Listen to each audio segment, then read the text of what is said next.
တစုံတစ်ယောက်ကိုမချေမနှက်ဖြစ်တိုင်းဒေါသမထွက်လိုက်ပါနဲ့တစုံတစ်ယောက်ကိုမချေမနှက်ဖြစ်လို့ဒေါသထွက်လိုက်တဲ့အခါမှာအဲ့ဒီဒေါသကကိုအရင်ဖျက်ဆီးလိုက်တာပဲ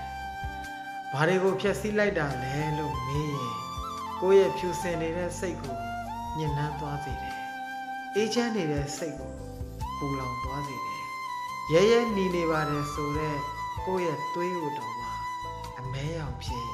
ပြောင်းသွားစေတယ်နောက်ပိတ်ဆုံးအဲ့ဒီဒေါသကဘာကိုမှအဖြူမဲမသက်ကွဲတော့တဲ့အထိအောင်ဒေါသတွေအာကြီးသွားပြီဆိုရင်ဘဝကိုပါအမောင်ဖုံးသွားစေတတ်တယ်ဒါကြောင့်တစုံတစ်ယောက်ကိုမချေမနှက်ဖြစ်တိုင်းဒေါသအရန်ကြီးမထွက်မိပါစေနဲ့ကိုယ့်ရဲ့ဒေါသကိုထိမ့်ပါကိုဘဝကိုမပြည့်စည်စေခြင်းဘူးငါစိတ်နှလုံးကိုမပူလောင်စေခြင်းဘူးဆိုတဲ့အတွေးနဲ့ပဲဒေါသမထွက်အောင်အတတ်နိုင်ဆုံးထိန်းချုပ်ပါလူရဲလို့ဖြစ်လာခဲ့ရင်ဘဝမှာစူးစမ်းရုန်းကန်နေကြရတဲ့လူတွေကြီးပဲမပြေလဲတာတွေပြေလဲတာတွေတွေ့ကြရတာပါပဲတချို့ကလည်းမပြေလဲမှုတွေကိုများစွာကြုံတွေ့ကြရတယ်မပြေလဲတာတွေကိုတွေ့တိုင်းလည်းပဲစိတ်မညစ်လိုက်ပါနဲ့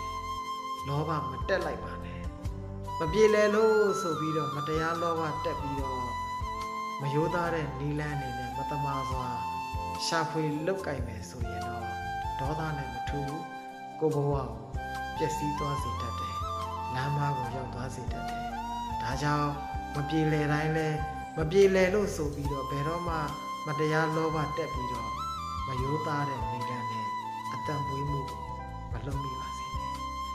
ဘဝမှာကျင်လဲရင်မပြေလဲတဲ့လူပဲဖြစ်ဖြစ်ပြေလဲတဲ့လူပဲဖြစ်ဖြစ်ဆင်းရဲတဲ့လူပဲဖြစ်ဖြစ်ချမ်းသာတဲ့လူပဲဖြစ်ဖြစ်ဝေဖန်တိုက်ခိုက်မှုတွေကြုံကြရမှာပဲကိုထမင်းကိုစားပြီးတော့ကိုဝေဖန်ခံရမယ်တိုက်ခိုက်ခံရမယ်အပုတ်ချခံရမယ်အတင်းပြောခံရမှာပါပဲဒါမျိုးတွေကြုံတဲ့အခါမှာလည်းစိတ်မပြတ်လိုက်ပါနဲ့စိတ်မပြတ်လိုက်ပါနဲ့ငါကအရန်ကြီးကောင်းပေးခဲ့ပါရဲ့နဲ့ငါဘက်ကအတတ်နိုင်ဆုံးဖြည့်ဆည်းပေးခဲ့ပါရဲ့နဲ့ငါအယုံကြည်ရဆုံးလို့ထင်ထားတယ်ဆိုတဲ့လူတွေကလည်းကိုယ့်ကိုနောက်ကျောကိုဓာတ်နဲ့ထိုးတာမျိုးတွေလည်းကြုံရအောင်ပါပဲကြုံလဲကြုံပြီးကြပြီမို့လားအဲ့ဒီလိုကြုံတဲ့အခါမှာလဲငါယုံကြည်ရဆုံးလူကလှုပ်ရက်လို့ငါပို့ပြီးတော့နာကျင်ရတယ်ဆိုပြီးတော့မှလဲစိတ်မပြတ်လိုက်ပါနဲ့အားမငယ်လိုက်ပါနဲ့ဒါတွေဟာလူတွေရဲ့သဘာဝပဲဘယ်သူတဦးတယောက်ကမှကိုယ့်ဘော်ကိုအမြဲတမ်းကောင်းပေးနေမယ်ဆိုတာလည်းမရှိဘူးဘယ်သူတဦးတယောက်ကမှကိုယ့်ကိုရာသက်ပံချစ်ပေးသွားမယ်ဆိုတဲ့လူမျိုးလည်းမရှိပါဘူးဒီအရာတွေကလူတွေရဲ့သဘာဝတရားလောကရဲ့တမယိုးကြဖြစ်စဉ်တွေပါပဲတကယ်တမ်းကျတော့သူများကောင်းကောင်းမကောင်းကောင်းသူများကိုယ့်အပေါ်ကိုဘလို့ပဲဆက်ဆံကိုယ့်အကြောင်းနဲ့ကိုယ်ပါပဲလေကိုယ့်ရဲ့စေတနာတွေကောင်းအောင်ကြိုးစားပါကိုယ့်ရဲ့မေတ္တာတွေဖြူစင်နိုင်အောင်ကြိုးစားပါကိုယ့်စေတနာတွေကိုယ့်ရဲ့အကြောင်းတွေကောင်းလာရင်အကျိုးတရားတွေလည်းကောင်းနိုင်မယ်အကြောင်းတွေပြည့်စုံသွားရင်တော့အကျိုးတရားတွေပြည့်စုံပြီးဘဝကလည်းပြည့်စုံတဲ့ဘဝကိုပိုင်ဆိုင်ရမှာပဲမို့လားဘယ်အရာကိုမှအယမ်းကြီးမတက်မဲ့မမှတ်မောမိပါစေနဲ့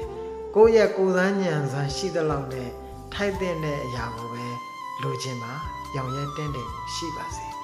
အရာရာကိုလိုက်ပြီးတော့မက်မောတန်းတနေရင်တော့မက်နေသမျှတော့မောနေရအောင်ပါပဲလေလိုချင်မှုတွေအားကြီးလာရင်လောဘတွေအရန်ကြီးလာခဲ့ရင်လည်းပဲအဲ့ဒီလိုအပ်ချက်တွေမပြည့်တဲ့အခါအလိုဆန္ဒတွေမပြည့်တဲ့အခါမှာ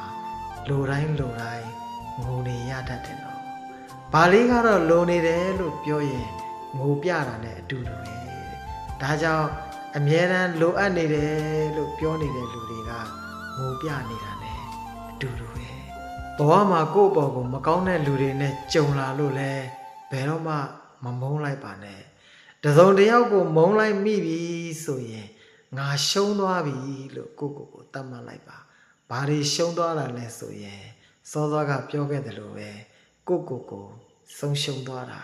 ကိုရဲ့ကြည်လင်တဲ့စိတ်တွေကုသိုလ်ဖြစ်နေတဲ့စိတ်တွေဖြူစင်နေတဲ့စိတ်တွေကိုရဲ့ဖြူစင်နေတဲ့စေတနာတွေအားလုံးကိုဆုံးရှုံးသွားတာပဲကိုရဲ့တန်မိုးရှိတဲ့အချိန်တွေအဲ့ဒီဒေါသကြောင့်ဆုံးရှုံးသွားရတာပဲဒါကြောင့်ဘ ဝမှာနှလုံးစိတ်ဝမ်းငြိမ်းချမ်းဖို့အတွက်ကိုအမြဲတမ်းပြင်ဆင်ပြီးတော့မှတတိထားပြီးတော့မှစင်ကြင်နှလုံးသွင်းနေထိုင်ပါနှလုံးစိတ်ဝမ်းအေးချမ်းကြပါစေ Izamena Vetike praname Yeduraina da Alisaina